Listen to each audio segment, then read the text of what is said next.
Yes, class 7th students, we have been doing with the chapter number 3rd, Delhi Sultanate in history part, and we have completed till the Ghiyazuddin Balban. So now we begin here with the new dynasty, that is Khilji dynasty, 1290 to 1320. Let's see what was it and what were the achievements and policies of this Khilji dynasty. इस topic के अंदर हम यही पढ़ेंगे आज. Ghiyasuddin Balban died in 1287. Ghiyasuddin जो थे last leader यहाँ पे, तो he was expired in 1287. His successors were too weak and incompetent to carry forward his legacy. उनके जो सक्सेसर थे, उनके जो सेकेंड जनरेशन लीडर्स थे, वो they were totally incapable and weak to carry his legacy. तो वो अपना बिल्डअप सा नहीं रख सके and they were totally destroyed. In 1219 a noble named Jalaluddin Khilji killed Balban's grandson. ये लोग वीक थे, इनकेपेबल थे. गियाजुद्दीन बलबन के जो बचे हुए रूलर्स थे, सक्सेसर थे, व्हाट यू कैन से, तो एक नोबल नेम थे जिनका नाम था जलालुद्दीन खिलजी. इन्होंने बलबन्स के ग्रैंडसन को किल कर दिया. He assassinated Balban's grandson because वो वीक थे, इसलिए ही वॉज एक्सपायर्ड.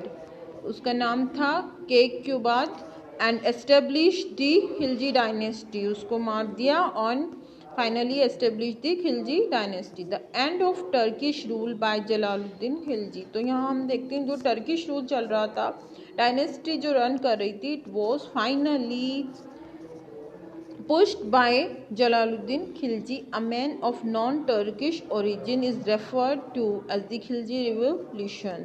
यहाँ पे जो टर्किश डायनेस्टी जो चल रही थी वो पूरी ओवर हो चुकी थी और एक नॉन टर्किश ओरिजिन के कोई पर्सन थे. He became the leader and he just founded the Khilji Revolution. We move on to the next page. Let's see.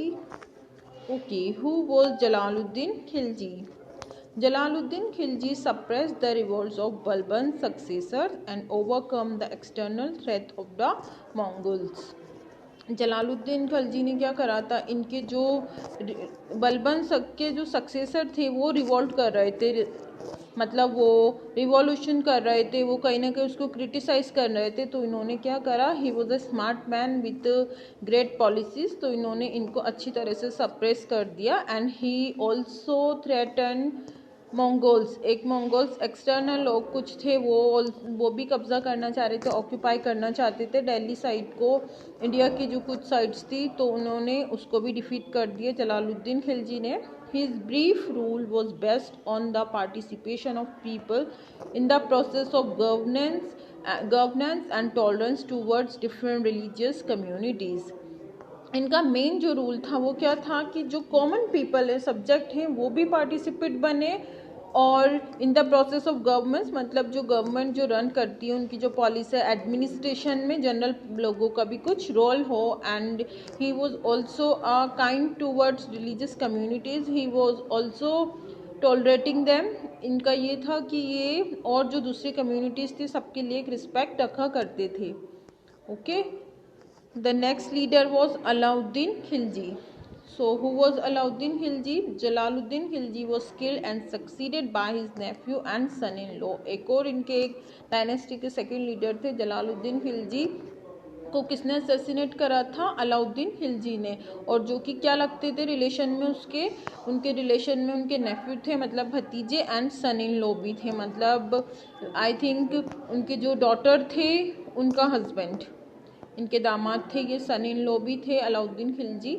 तो अलाउद्दीन खिलजी अब नेक्स्ट रूलर बन गया. Alauddin was ambitious. How was he was a ambitious man. He established a vast empire in India by conquering Gujarat, Malwa and parts of Rajasthan.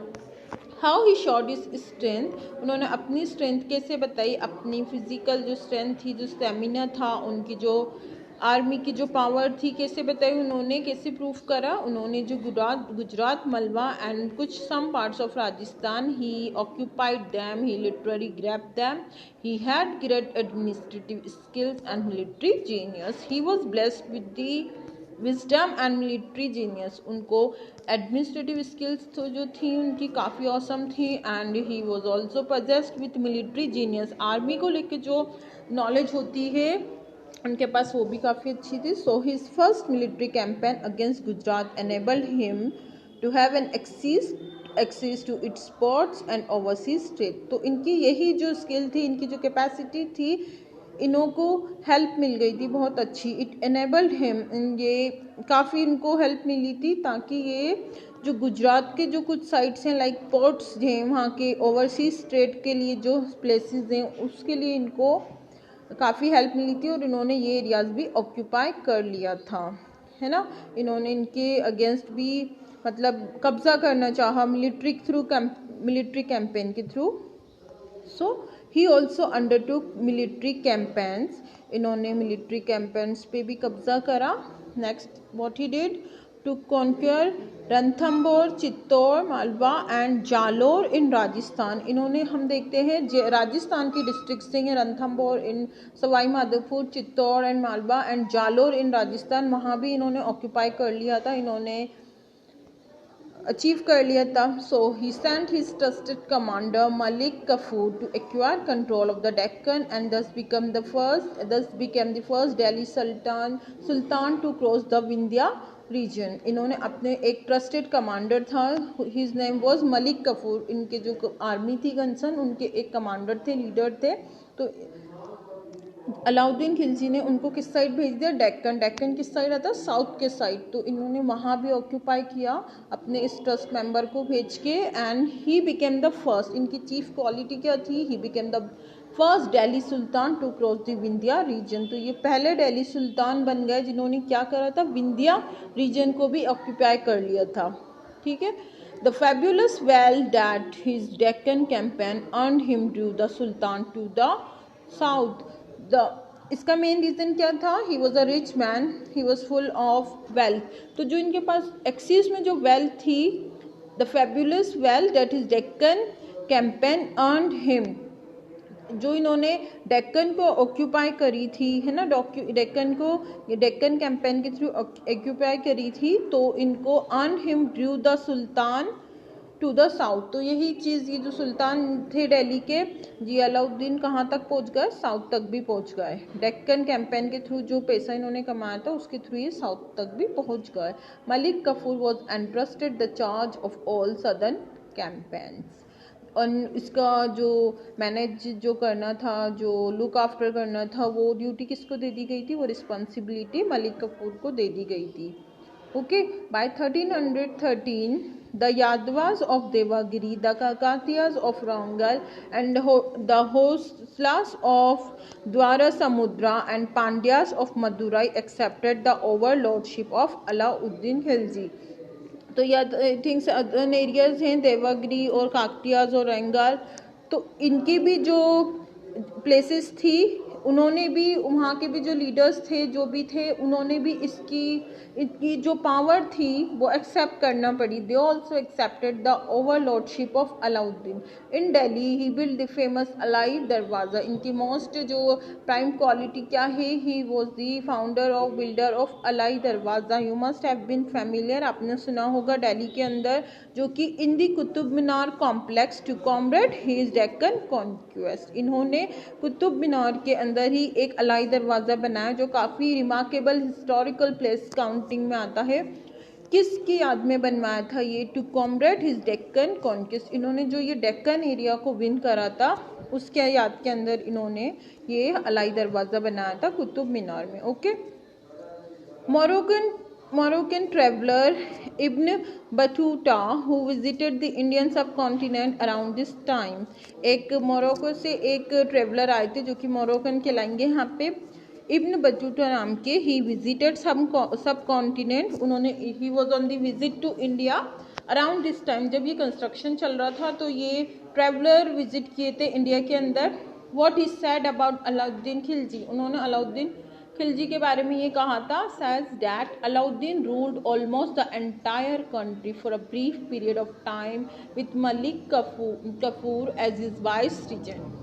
उनका ये इन्होंने इनको एक appreciation remark दिया था इनकी तारीफ के अंदर अलाउद्दीन की कि अलाउद्दीन एक इकलौते ऐसे रूलर है जिसने पूरी एंटायर कंट्री ऑफ इंडिया इन्होंने पूरा देखा जाए तो almost he just captured all the territories and lands of India. और इनकी हेल्प किसने करी थी इसके अंदर? With Malik Kafur as is vice regent. और इनको उन्होंने डिप्टी कमांडर इनको बना दिया था second head. Okay, so this was our Khalji dynasty. दो रूलर हमने इसमें पढ़े हैं, फर्स्ट इज जलालुद्दीन खिलजी जो कि मेन फाउंडर थे, सेकेंड है Alauddin Khalji. Okay, we move on to the next one. Our third dynasty is Tughlaq dynasty. So let's see what is Tughlaq dynasty? Gyazuddin Tughlaq, he was the pioneer and founder of this dynasty 1320-25। Alauddin Khilji died in 1316। तो and कैसे हुआ था? Alauddin Khilji he died in 1316। his death was followed by a brief period of political unrest। उनकी जो death थी, उनका जो expire होना था, काफ़ी उसके बाद जो पॉलिटिकल सीन था इंडिया के अंदर, काफ़ी पॉलिटिकल डिस्टर्बेंसेस आ गए थे। तो पॉलिटिकल इंटरेस्ट देखने को मिला उस टाइम पे।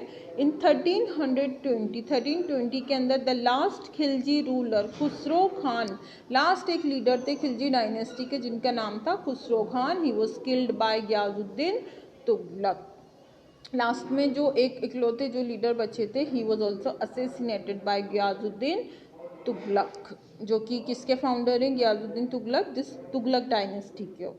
Okay, an able statesman and administrator. तो इनके चीफ ट्रेट्स क्या हैं? He was a intelligent man and administrator. Ghiyasuddin Tughlaq laid the foundation of a new dynasty called the Tughlaq dynasty. उन्होंने एक अपनी डायनेस्टी डिस्कवर की थी जिसका नाम था Tughlaq dynasty. He believe that the state should be based on the support of the people. So he use to love his subjects कहते हैं जो प्रजा होती है आपकी, जो लोग होते हैं आपके एडमिनिस्ट्रेशन के। तो इनका ये बिलीव था, इनके पॉलिटिकल व्यूज़, इनके सोशल व्यूज़ काफ़ी जेन्युइन थे, काइंड थे। ये कहीं ना कहीं ये कहते थे जो स्टेट है, जो टेरिटरी है या जो भी एम्पायर है आपका, on the support of the people, मतलब आपको अपने लोगों का भी ध्यान रखना चाहिए और सपोर्ट ऑफ द पीपल भी मिलना चाहिए। ही carried out many works of public utility and what was the result? इसका रिजल्ट ये हुआ कि he also constructed many works for public utility. Public से रिलेटेड जो भी यूजेस आती हैं कुछ चीज़ें, ऐसे इन्होंने कंस्ट्रक्शन किया था जो कि पब्लिक के यूज़ में आ सकें। You can see in the pic. Okay, Tughlaqabad fort in Delhi build by Ghiyasuddin Tughlaq. एक तुगलकाबाद फोर्ट जो यहाँ हम दिल्ली में देखते हैं, इन्होंने कंस्ट्रक्ट करा था, आप देख सकते हैं, build by Ghiyasuddin Tughlaq. Okay, so move on to the next page. And build the famous Tughlaqabad fort in Delhi. तो इन्होंने ये जो फोर्ट कंस्ट्रक्ट करा था काफ़ी पॉपुलर है। And he died in 1324। he was succeeded by his son Juna Khan, who assumed the name Muhammad bin Tughlaq after becoming the sultan. इनके successor कौन बने? इनकी डेथ के बाद इनके जो एक बेटे थे जूना खान जिसका नाम था, बट उन्होंने कौन सा पॉलिटिकल नेम, पब्लिक नेम दूसरा रख लिया था जिसका नाम था मोहम्मद बिन तुगलक, सुल्तान बनने के बाद, लीडर बनने के बाद। Okay, let's see who was Muhammad bin Tughlaq 1325 to 51। you can see in the pic, this is the man Muhammad bin Tughlaq, son of Gyazuddin Tughlaq। okay, Muhammad bin Tughlaq was a very learned man। वो कैसे थे? He was a learned man, he was a person with great knowledge and wisdom। he was well versed in Sanskrit, Arabic and Persian। he was expert, he was a learner of Sanskrit, Arabic और Persian जो language है उसमें ये काफ़ी माहिर थे। he had a great talent for the languages।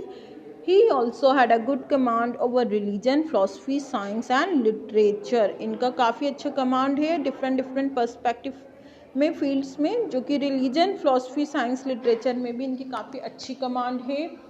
he tried to resolve disputes through secular measures। देखो, disputes तो होते हैं, सोशल डिस्प्यूट्स हो सकते हैं, पॉलिटिकल डिस्प्यूट्स हो सकते हैं। जब भी एक एडमिनिस्ट्रेशन होता है तो how he used to sort out the problems, but question ये है यहाँ पे कि अपनी प्रॉब्लम्स को, अपने एडमिनिस्ट्रेशन में जो डिफ़िकल्टीज आती थी वो कैसे फेस करते थे चैलेंजेस, तो ये कैसे सॉल्व करते थे? थ्रू सेक्युलर मेजर्स, मतलब सेक्युलर इन द सेंस बिल्कुल राइट वे में, जेन्युइन वे में, मतलब किसी तरह का वायलेंस नहीं, किसी तरह की पार्शियलिटी, डिस्क्रिमिनेशन नहीं। ओके, ही अंडरटुक न्यूमरस एक्सपेरिमेंटल प्रोजेक्ट्स, इन्होंने काफ़ी जो प्रैक्टिकल एक्सपेरिमेंटल प्रोजेक्ट्स हैं वो भी इन्होंने कैरी करे। Despite being innovative these projects failed since the lack prudence.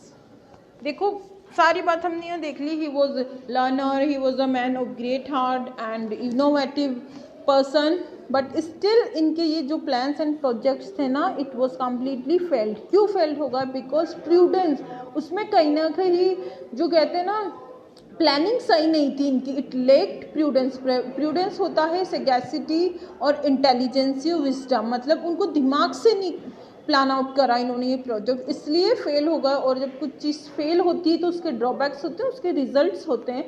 हम नीचे पढ़ते हैं क्या ड्रॉबैक्स थे।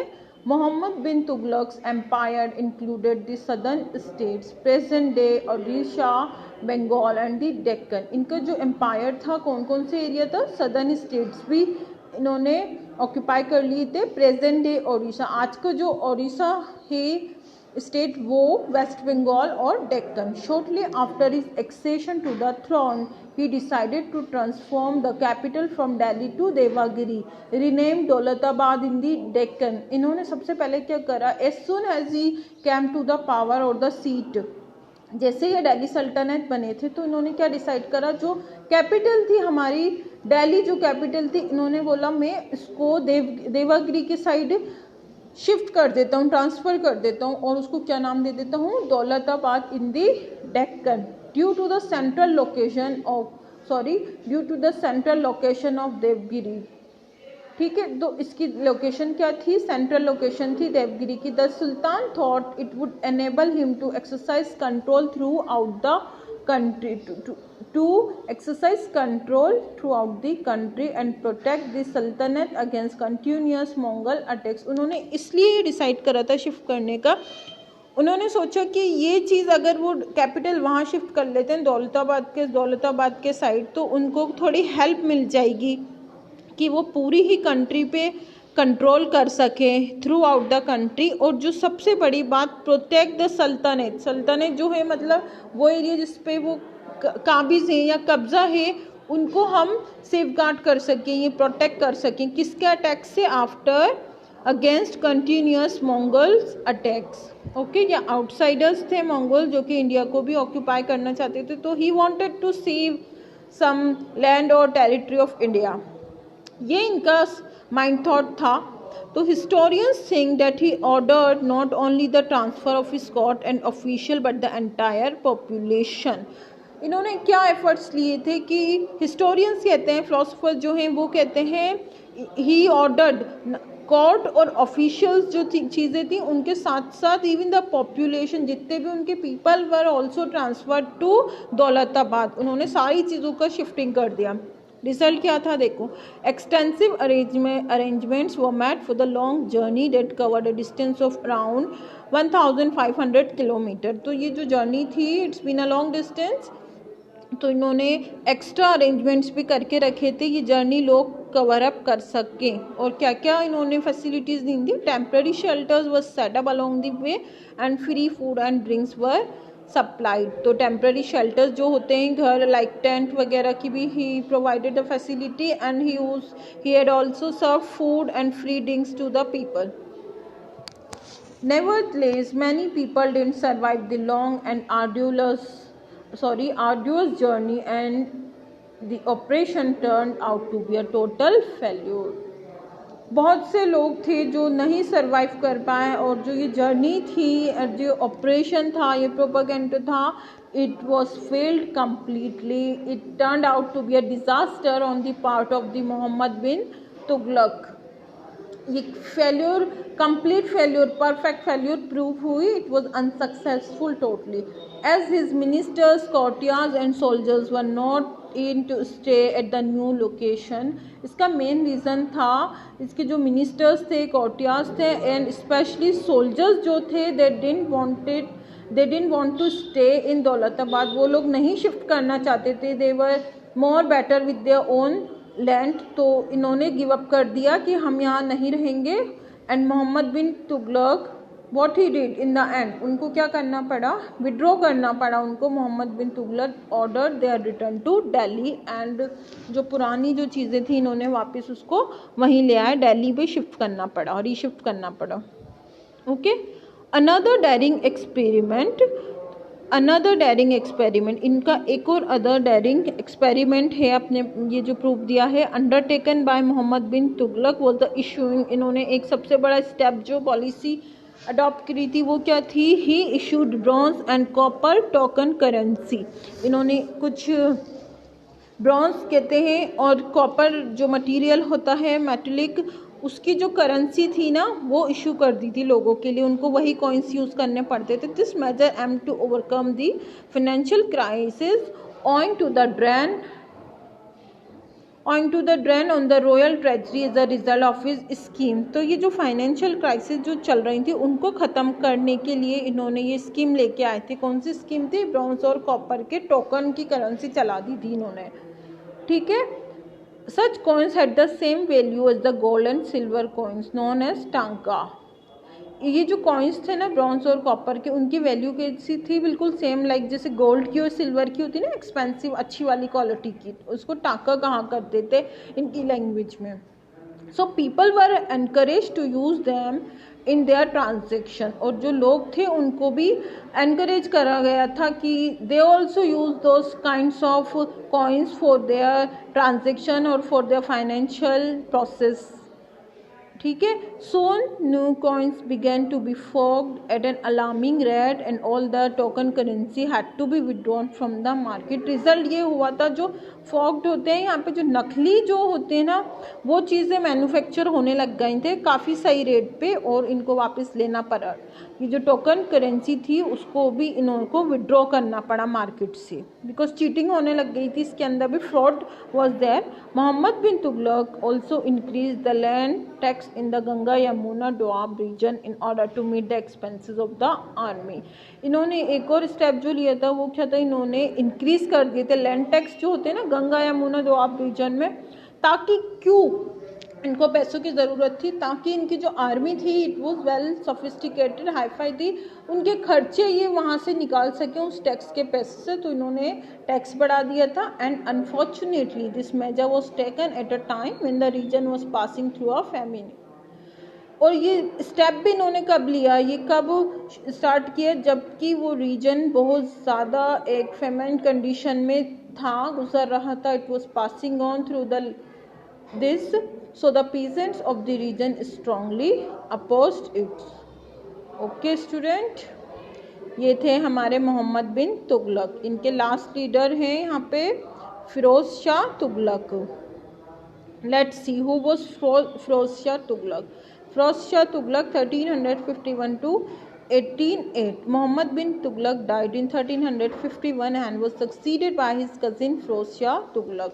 तो ये जो थे ये एक्सपायर हो गए थे इस सन में, और इनके सक्सेसर कौन थे, इनका एक कजिन थे जिनका नाम था फिरोज शाह तुगलक। उन्होंने इनकी पॉलिसीज़ और इनकी जो एडमिनिस्ट्रेशन था वो केयरटेकर बन गए, अब नेक्स्ट रूलर बन गए, सुल्तान बन गए। He aim to consolidate his empire and took a number of measures to reform the administration. Firoz Shah Tughlaq जो थे वो काफ़ी जनरस मैन थे, तो इन्होंने ये जो एम्पायर जो कहीं ना कहीं कुछ लेग कर रहा था या फिर it was lagging behind in some ways, तो इन्होंने इसको रीबिल्ड करने की कोशिश करी अपनी जो पॉलिसीज़ थी, इनोवेटिव स्टेप्स लेके। And he had also taken many measures ताकि इनकी एडमिनिस्ट्रेशन दोबारा रन कर सके। He undertook many welfare measures such as the banning the practice of inhuman punishment. सबसे बड़ी बात जो थी, जो इनह्यूमन पनिशमेंट लोगों को दे दिए जाते थे उनको बैन कर दिया। He strictly denied that, criticise that practices. Inhuman ये होता है जब बहुत ज़्यादा वायलेंट वे में, एग्रेसिव वे में फिजिकल टॉर्चरमेंट दिया जाता है, वो इनह्यूमन पनिशमेंट्स कहलाता है। Establishment of hospitals for the poor etcetera. तो ही ऑल्सो स्टार्टेड हॉस्पिटल, जो नीडी लोग थे, पुअर लोग थे, उनके लिए इन्होंने हॉस्पिटल शुरू करे। Firoz founded the city of Firozabad, और सबसे बड़ी बात ये है कि he was the founder of a city called Firozabad. आपने सुना होगा उत्तर प्रदेश में एक डिस्ट्रिक्ट है फिरोजाबाद, वो इन्हीं के नाम के ऊपर है।